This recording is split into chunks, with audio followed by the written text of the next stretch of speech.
Bismillahirrahmanirrahim. Assalamualaikum warahmatullahi wabarakatuh. Perkenalkan, nama saya Nur Hidayah dari Prodi Bisnis Digital, NIM 09105813200022. Baiklah, dalam kesempatan ini saya akan menjelaskan beberapa materi dalam e-bisnis. Yang pertama yaitu bisnis bisa diklasifikasikan berdasarkan karakteristik transaksi menjadi beberapa jenis. Yang pertama, bisnis to bisnis. Yang kedua, bisnis to consumer. Yang ketiga, bisnis to consumer. Yang keempat, consumer to consumer, dan ada beberapa yang lainnya. Nah, adapun faktor-faktor penyebab kegagalan e-bisnis menurut Hafiz. Yang pertama, tidak ada komitmen yang utuh dari manajemen. Yang kedua, penerapan bisnis tidak diikuti proses cek manajemen. Yang ketiga, tidak profesional vendor teknologi informasi yang menjadi mitra bisnis. Yang keempat, buruknya infrastruktur komunikasi. Yang kelima, tidak selarasnya strategi teknologi informasi dengan strategi perusahaan. Yang keenam, adanya masalah keamanan dalam bertransaksi. Yang ketujuh, dan yang terakhir, kurangnya dukungan finansial. Nah, adapun kiat-kiat pembangunan e-bisnis. Membenahi terlebih dahulu sistem pengolahan sumber daya perusahaan secara terpadu, membuat perencanaan investasi teknologi secara mendetail dan komprehensif, menentukan arah investasi teknologi untuk menjawab kebutuhan jangka panjang, membentuk struktur organisasi yang fleksibel dan adaptif terhadap perubahan, melakukan kerjasama kondusif dengan berbagai mitra bisnis seperti vendor, pemasok barang, dan lembaga keuangan.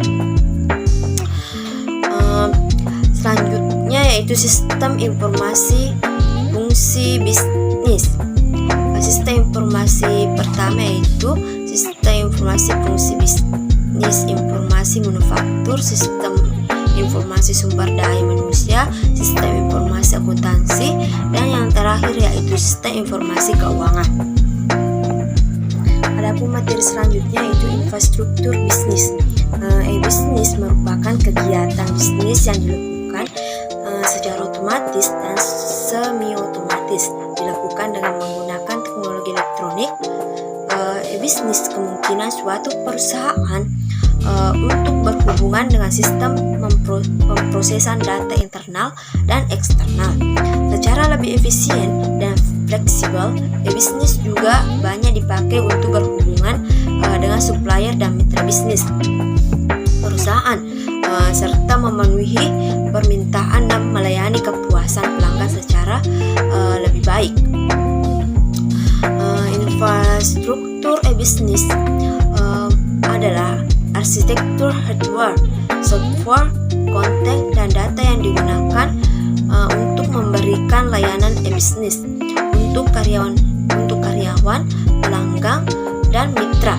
Infrastruktur e-bisnis yang memadai merupakan hal yang sangat penting untuk semua perusahaan yang mengadopsi e-bisnis, karena hal tersebut mempengaruhi kualitas pelayanan langsung yang dialami oleh pengguna sistem dalam hal kecepatan dan responsibilitas. Nah, dalam infrastruktur e-bisnis terdapat dua komponen utama yang berperan penting, yaitu yang pertama, technical e-bisnis infrastruktur atau hardware, software, teknologi komunikasi, data, dan aplikasi utama. Nah, yang kedua yaitu human e-bisnis infrastruktur, yaitu keahlian, pengalaman, kompetensi, komitmen, nilai, norma, dan pengetahuan. Nah, adapun komponen e-bisnis. Untuk menjalankan bisnis, maka dibutuhkan komponen berupa jaringan telekomunikasi yang nantinya akan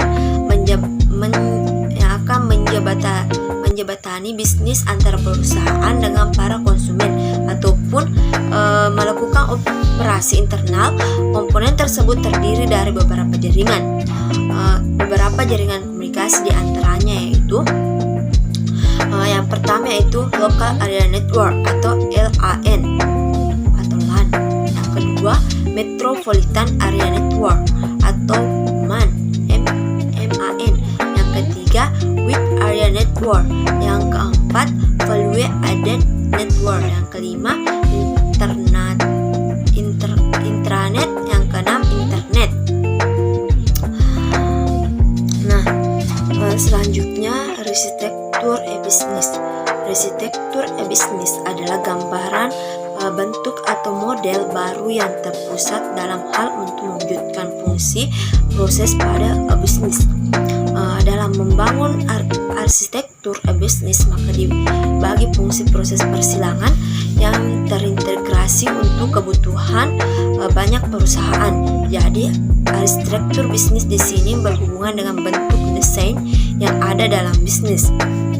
Selanjutnya ada 5 bentuk desain dalam bisnis, diantaranya yaitu cross functional business unit atau persilangan unit fungsi bisnis, di mana cross functional business unit ini untuk tujuan berorganisasi pada bentuk produksi yang terdapat dipercaya konsisten kualitas produk dan servis dengan biaya yang memungkinkan. Yang kedua yaitu the strategy business. Di sini perusahaan mengalami perpindahan ke bentuk 2 kontraksi pada pelayanan pelanggan dengan proses end-to-end. Sebagai contoh, kemahiran membuat order dan pemenuhan. Yang ketiga yaitu the integrated enterprise, yaitu integrasi perusahaan.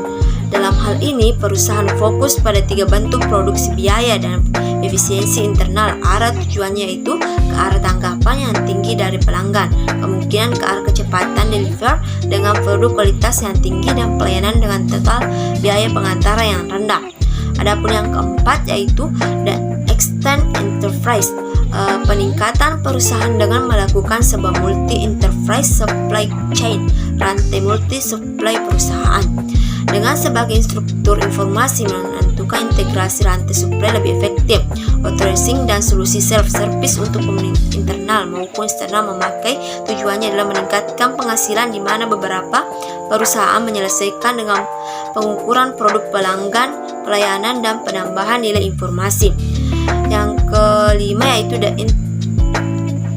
atau komunitas interperusahaan.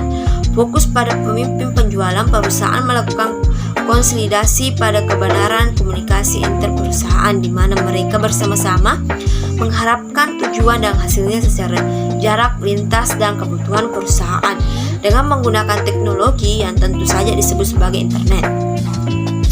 Nah, adapun protokol bisnis. Protokol adalah sebuah aturan yang mendefinisikan beberapa fungsi yang ada dalam sebuah jaringan komputer.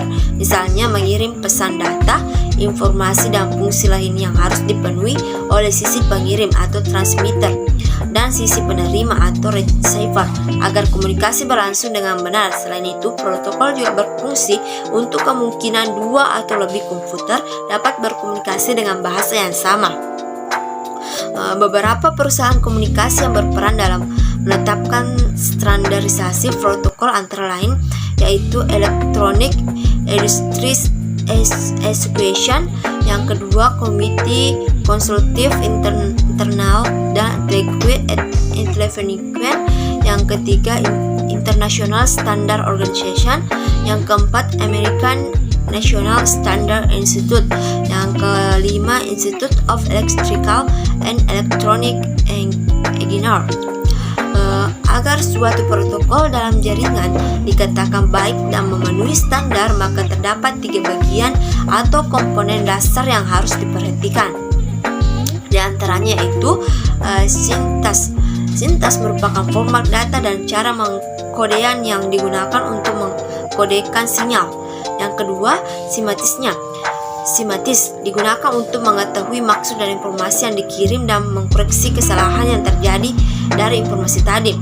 Yang ketiga, timing digunakan untuk mengetahui kecepatan transmisi data. Adapun desain web bisnis, situs web atau website merupakan suatu halaman yang saling berhubungan dan berisi berbagai informasi yang disediakan secara perorangan, kelompok, atau sebuah organisasi. Dalam keterkaitannya dengan bisnis, website memegang peranan penting sebagai media perantara antara pemilik bisnis dan konsumen. Secara umum, situs web memiliki beberapa fungsi antara lain. Yang pertama, fungsi komunikasi, yang kedua, fungsi informasi, yang ketiga, fungsi informasi, yang keempat, fungsi transaksi. Adapun struktur e-bisnis dan strategi dalam bisnis di perusahaan. Adanya teknologi e-bisnis merupakan era baru pengembangan bisnis perusahaan karena kebutuhan infrastruktur untuk menerapkan teknologi informasi tidak sama dengan teknologi industri sebelumnya. Hal ini disebabkan karena adanya layanan informasi tidak tergantung pada infrastruktur secara fisik, seperti misalnya jaringan transportasi yang sangat penting bagi teknologi manufaktur yang masih tradisional. Bisnis menggambarkan pergantian dari aset secara fisik menjadi aset elektronik dan aset intelektual. Sebagai hasilnya, keperluan karyawan yang berpendidikan menjadi lebih penting dibandingkan sebelumnya. Selanjutnya, yaitu teknologi informasi kemungkinan menyebarkan aktivitas ekonomi pada teknologi manufaktur. Proses produksi harus dilakukan pada satu lokasi agar dapat berlangsung secara ekonomis. Pada produksi yang memanfaatkan layanan teknologi informasi, hal tersebut dapat dilakukan meskipun berada pada lokasi geografis yang berbeda.